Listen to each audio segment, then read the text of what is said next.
pesos. Sige nga, panoodin natin to. Maganda to, guys. 10 minutes lang ata to. Teka lang ah. Wait lang. Attorney Claire! Padali na yung interview ni Attorney Claire.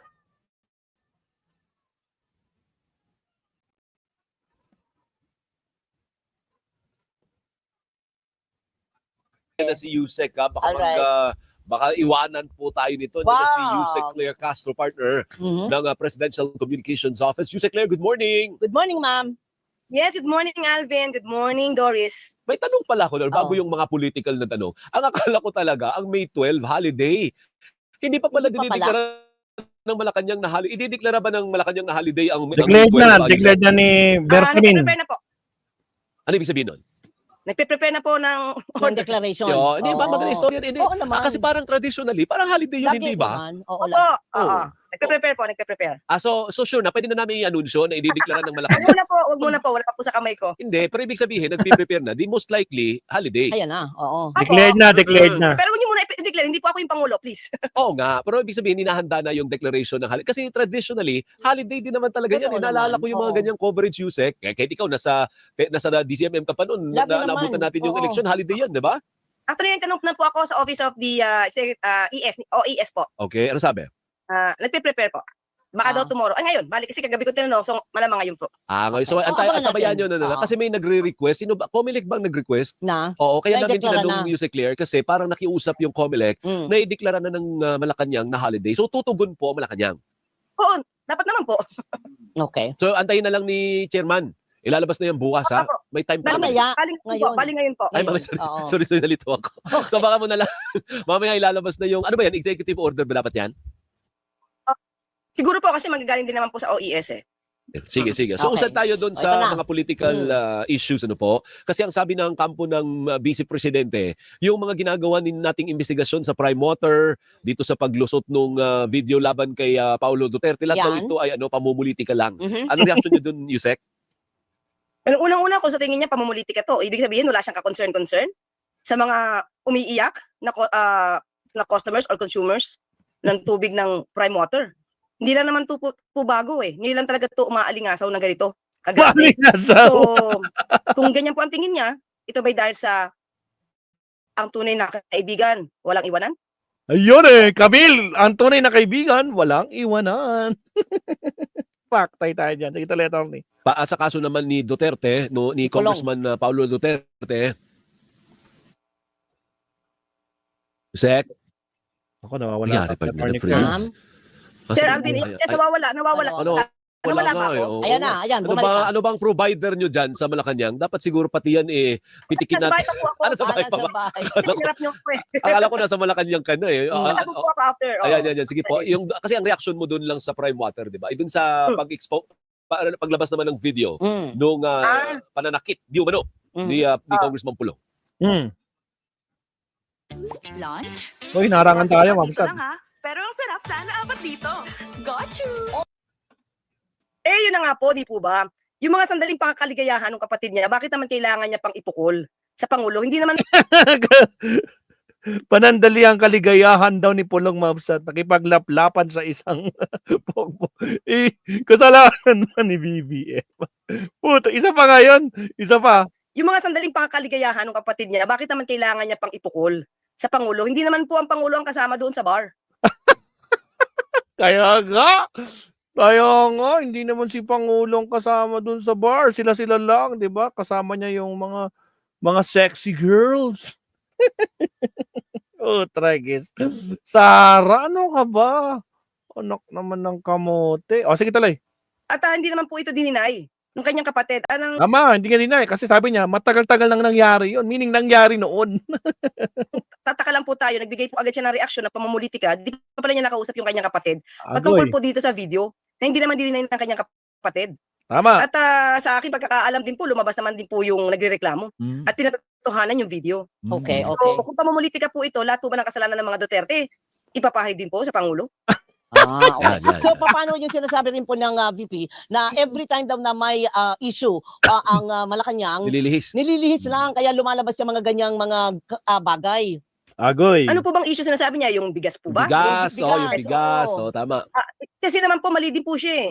Sinabi niya po isang araw lang at hindi kakayanin ng gobyerno na ituloy po yung proyekto. Tandaan po natin, ito po ay dahil sa pag-uutos ng COMELEC, hindi naman po ito ginusto ng Opo. Department of Agriculture. Opo. So sana makinig naman po siya sa news at alamin niya po at himay-himayin niya po yung nababalita para hindi Yun. naman din po siya nagkakamali sa kanyang mga sinasabi. Opo. Meron Hindi opinion hindi lang yun interpretasyon eh.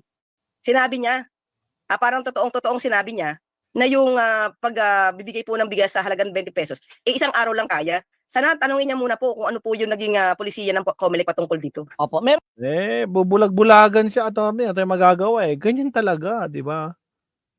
Sukul na eh. Wala nang masabi. Desperado na, desperate moves. Wala namang naniniwala. Sila lang, magarapata lang. din po siyang pahayag na sinasabi niyang alam naman daw niya na hindi kakayanin pero meron siyang alam na paraan kung paano ito gawin ngunit ayaw niyang tulungan ang gobyerno. So doon pala makikita nyo na. Selfish ba siya? Makasarili ba siya? Wala ba siyang pagtingin sa kapwa niya, especially sa mga constituents, mga Filipino, na ngayon ay nahihirapan? Di po ba na bumili ng bigas dahil napakamahal sa market at ito'y ginagawa ng paraan ng Pangulo at ng administrasyon para maibsan ng konti ang taas ng presyo ng bigas. So kung alam po niya at ikinikip niya lang sa sarili at tinatago niya, anong klaseng leader po ba siya? Tama po ba? Tama po ba yung kanyang mga sinasabi ngayon? Attorney, siya yung leader ng impyerno, di ba? Presidente siya ng impyerno. Wala tayong magagawa dyan. Siya yun eh. Baka nakakalimutan niya, Vice President po siya.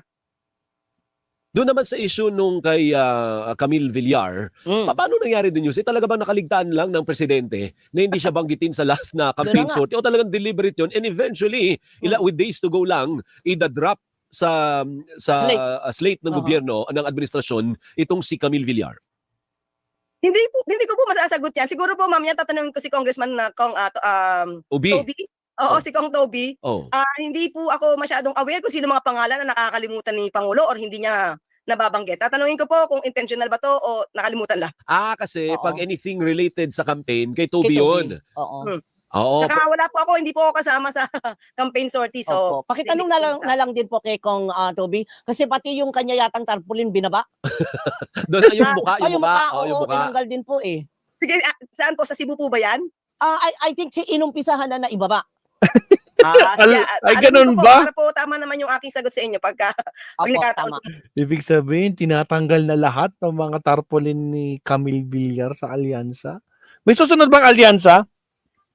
Hindi ko natanong sa sa GC kung mayroong alyansa pa eh. Hindi ko sure, no? May alyansa pa. Malamang meron pa, no? If full blast nila, lalo na 6 days to go or bukas, mamaya, 5 days na lang na iwan. So, malamang full blast yan, ha? Anyway, abangan natin. May abangan na naman tayo. Alright, tuloy. Muli matanong niyo ako. Pero hindi naman ibig sabihin na lalabnaw o parang you will go easy on Camille Villar doon sa investigasyon ng na iniutos po ninyo laban sa Prime Water. Talagang tuloy yun. Talagang ilalabas natin kung sino ang may kasalanan at paano nangyaring hindi natupad yung mga pangako sa mga customers nila. Kasi alam mo, Yusek, saan katerba yung nagme-message sa Ay, akin? totoo. Ang daming nagre-reklamo sa Prime Water. Opo, makakaasa po talaga sila na ito ay tuloy-tuloy. Kailangan malaman kung sino mga tao behind this. Yan po ang utos ng Pangulo. Pero may usad na ba yung investigasyon? I Oo. understand Opo, araw-araw po na nakikipag-ugnayan po at inaalam po ang mga updates po from the LUWA. Anong update so far na nakuha mo? Kasi last time, ang sabi mo nahihirapan sa pagkuha ng joint venture agreement. Noon po yun. Narangan tayo. Pancit Canton. Nung laki may Pancit Canton, alas 10 na, Pancit Canton pa din ba? Noon po yun. Pero pinag-utos na po ng LUWA na ibigay po yung mga kopya ng joint venture agreements po. May time frame po ba para sumunod? opo. Sige po. May time frame po ba para ma-resolve ito o talagang magkatuluyan ng kaso? Kasi malapit na po ang eleksyon. Pwedeng gamitin niya na dahil malapit na eleksyon kaya kukwestiyonin yung timing? Hindi po, okay, ganito po kasi yan eh. Ngayon lang po kasi siguro pumutok at tumabot sa pandinig. Nung tinanong ko po kasi ang Pangulo dyan, nung tinanong ko, mayroon pong issue, Pangulo, Mr. President, sa Prime Water. This is the expression po niya talaga. Oo nga eh. Yun, ibig sabihin nakarating. So ano Alam po? niya. Oo, ano po pag-utos natin? Paimbisigahan. Kailangan paimbisigahan yan. So ibig sabihin nakarating. Yung mga hinaing. Siguro kung dati hindi nakakarating kasi baka natatakpan. Hindi natin alam eh. Diba? Kasi wala naman din po ako sa gobyerno nun. Baka natatakpan. Kasi ang alam ko, may nagrereklamo niyan. Pero ang pagkakaalam ko, nung wala pa po ako sa palasyo, may nagrereklamo sa amin, sa program namin, from Laguna, sa Bulacan. So, hindi ako personally at the time, hindi ko alam na ang lawak pala. So, ngayon, nalaman natin, hindi lang pala 73 ang JVAs nila. 100 plus. Hindi, ang pagkakasabi po sa akin noong una ay 73, kaya yun ang atin na-announce. Tapos, nung tignan po nila yung records, lumalabas po ngayon ay 74. Di, actually, Wow. 100 plus daw sabi. 100 plus? Oo. So, Oo, 74 oo. lang pala. 74 po yung pagkakasabing in-update sa akin ng luwa. So doon muna po tayo sa 74. Hindi ko po alam yung 100 plus. So Okay. i-update po namin kung meron pa pang additional. Basta po ang pagkakasabi sa akin ng luwa, sa amin ng luwa. Okay. 74. Yun yung in-update kasi una sabi 73. Tapos Okay. nakita niyo records is 74. So, paano ang mensahe natin sa mga naapektuhan? Baka sabihin, puro kayo imbestiga. Ang tagal-tagal. Taon Kaya na kaming nga, walang tubig. Puro pa rin oo. kayo imbestiga. Wait lang, Mabsat. Merong special mention. Maestro Paul, pabati daw yung anak ni Sir Michael Pangan. Birthday niya ngayon. Happy birthday sa anak ni Kabsat. Sir Michael Pangan, happy birthday sa iyo. Happy birthday to you. Happy birthday to you. Oh, guys, happy birthday tayo, Mabsat, sa anak ni Sir Michael Pangan. Happy birthday. Yoo! Happy birthday. More blessings, no? Sir Pangan sa inyong anak. Okay, tuloy natin to kay Attorney Claire. Tiga. Mhm. Kung sila mag-alala, hindi po ito tutulugan, hindi po ito yung para alam niyo ningas kugon. Tuloy-tuloy po ito para sa taong bayan. Nakita na po natin ang hirap. Nakita na po ng Pangulo yung paghihirap at kailangan po talaga itong matugunan. Wait lang. Anong pangalan niya, Sir Michael? Pabati si Mark Bon Jovi Pangan. Happy birthday. Mark Bon Jovi. Singer ata yan, Sir Mark Pangan. Mark Bon Jovi talaga. Mark Bon Jovi Pangan. Happy birthday sa iyo, ha. More blessings. Siyempre, kung ano man yung gusto mo mangyari sa buhay, more blessings sa iyo. Gabayan ka ng Diyos. Okay. Tuloy-tuloy. Alright. Here we go. Agad. Kung ano yung pinakamaaga po na maaaring gawin, igagawin po. Kaya lang, syempre po, hindi naman, unahin po natin hindi po kasi diktador ang Pangulo. So, Tama. kailangan din po talaga dumaan sa mga due process. Alamin po muna lahat para tama po ang maging desisyon ng Pangulo. At hindi siya masabing diktador. Okay. Thank you. Maraming salamat sa oras mo. As Maraming always. salamat, Thank you. Antayin namin yung Yung announcement. pa-forward mo yung announcement sa Yes. holiday, ha? Opo. So, thank you, Alvin. Thank you, Bye-bye. Doris. Thank Thank you. you. Si Thank you, Undersecretary Ma'am. Alright. Salamat, Attorney Claire.